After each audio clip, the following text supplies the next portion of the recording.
श्रीपराशरभट्टार्याः श्रीरङ्गेशपुरोहिताः श्रीवत्साङ्गसुत श्रीमान् श्रेयते मेस्तु பூயசே. இது பராசர பட்டரோட தனியன். அவர் தான் விஷ்ணு சஹஸ்ரநாமத்துக்கு வியாக்கியானம் அருளி செய்திருக்கார். இன்றைக்கி நம்ம விஷ்ணு சஹஸ்ரநாமத்தில் 2வது திருநாமமான விஷ்ணு அதுங்கிறதுக்கு அர்த்தம் பார்க்க போகிறோம். விஷ்ணுனா எங்கும் நீக்கமர நிறைந்தவன், அதாவது உலகம் முழுக்க வியாபித்திருப்பவன் அர்த்தம். இதுக்கு நம்மாழ்வார் ஒரு பாசுரம் சொல்லியிருக்கார்.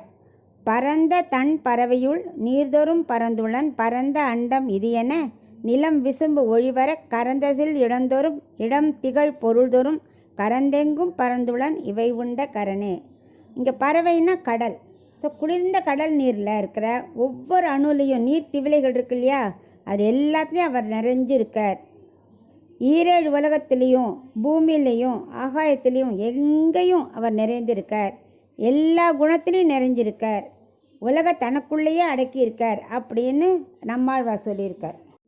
பகவான் உள்ளும் புறமும் வியாபித்திருக்கார் அப்படிங்கிறார். அதான் அந்தர்பகிச்சத சர்வம் வியாபிய நாராயண ஸ்திதக, அதாவது எல்லா இடத்துலையும் வியாபிச்சிருக்காருன்னு சொல்கிறார் இல்லையா. ஆனால் விஸ்வமும் அது மாதிரி தானே தோன்றுறது அப்படின்னு தோணும். ஆனால் விஸ்வம்னா பூர்ணர், பரிபூர்ணமாக இருக்கிறவர். எப்படின்னா அவர் அவரோட நமக்கு பக்தர்களுக்கு என்னென்ன கேட்குறாவோ, செல்வமோ நல்ல குணமோ கருணை உள்ளமோ அல்லது ஞானமோ எதை கேட்டாலும் அவர் அள்ளி அள்ளி கொடுக்குறார். அதனால் அவருக்கு குறைஞ்சிருமா? அவர்கிட்ட எதுவுமே குறையாதே. அதுதானே தேசிகர் கூட அடைக்கலப்பத்தில் பாடியிருக்காரே, 9 அடிகள் அடைகின்றேன் என்று ஒரு கால் உரைத்தவரை அமையுமினி என்பவர் போல் அஞ்சலென கரம் வைத்து தமதனைத்தும் அவர் தமக்கு வழங்கியும் தாம் மிக விளங்கும் அமைவுடைய அருளாளர் அடியினையே அடைந்தேனே. ஒரு தரம் சரணாகதி அடைஞ்சால் போகிறோம், எல்லாம் தரேங்கிறாரே பகவான். ஆனால் அவருக்கு குறையாது. அதனால தான் விஸ்வம் பூர்ணர் அப்படிங்கிறோம். இப்போ விஷ்ணு என்னன்னா, இப்போ உலகத்தில் ஏதாவது ஒரு இடம் கொடுத்துட்டு ஒருத்தரை இந்த இடத்த ஃபுல்லாக நீ சுற்றி வா அப்படின்னா, அவன் இது வரைக்கும் நெருக்கடியிலே இருந்தவனுக்கு விஸ்தாரமாக ஒரு இடம் கிடச்சா எவ்வளோ ஹாப்பியாக இருக்கும். அந்த மாதிரி அப்படி இல்லை பகவானுக்கு எல்லா இடமும் விஸ்தாரம்தான், எல்லா இடம் வியாபிச்சிருக்கார். ஆனால் நீர்த்துளியில் இருந்தால் கஷ்டப்படுவாரோ அப்படின்னா இல்லை, அவர் நீர்த்துளிலையும் அதே மாதிரி வியாபிச்சிருப்பார். ஏன்னா அவர் சூக்ஷ்ம ஸ்வரூபம், அதை நம்மளால் பார்க்க முடியாது, கண்ணுக்கு தெரிய மாட்டார். ஏன்னா அவர் எந்த வரையறைக்கும் கட்டுப்பட்டவர் இல்லை அவர். அதனால தான் அவர் பகவானோட லீலை அது. இதுதான் நம்ம விஷ்ணுங்கிற திருநாமத்துக்கு அர்த்தம், எங்கும் வியாபித்திருப்பவன்கிறோம்.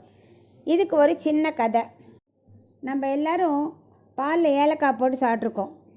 ஆயர்பாடியில் புஷ்டிமதின்னு ஒருத்தி இருந்தா. அவள் என்ன பண்ணுவான்னா, புண்ணாக்கிலே ஏலக்காயை கலந்து மாட்டுக்கு கொடுத்துருவா.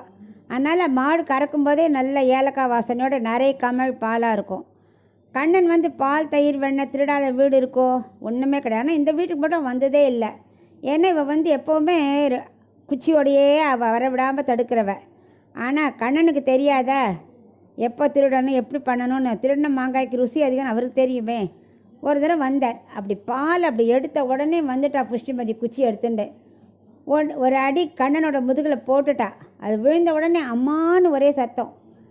அடி கண்ணன் மேலே விழலை, 7 உலகத்தில் இருக்க அத்தனை ஜீவராசிகள் மேலேயும் அடி விழுந்தது. அது எப்படி? ஏன்னா ஜீவராசிகள் அனைத்தும் கண்ணனோட உடல் தானே, அவர் தான் அந்தர்யாமியாக உள்ளனா இருக்கார். ஸோ அடி விழுந்ததெல்லாம் யாருக்கு? ஜீவராசிகளுக்கு தானே. அப்போ அவளுக்கு தானே வலிக்கும். ஸோ அவள் தான் அலறினா. ஏன்னா விஷ்ணு எல்லா இடமும் நிரம்பியிருக்கா, இல்லாத இடம் உண்டா? அதனால் நம்ம விஷ்ணுவே நமக அப்படி சொல்லிகிட்டே வந்தால் கண்ணனோட உடல் தான் அத்தனை ஜீவராசிகளும் புரிஞ்சுட்டு நம்ம விருப்பு வெறுப்பு காட்டாமல் எல்லாத்தையும் அன்பாக பழக ஆரம்பிப்போம். அதுதான் இந்த திருநாமத்தோட அர்த்தம்.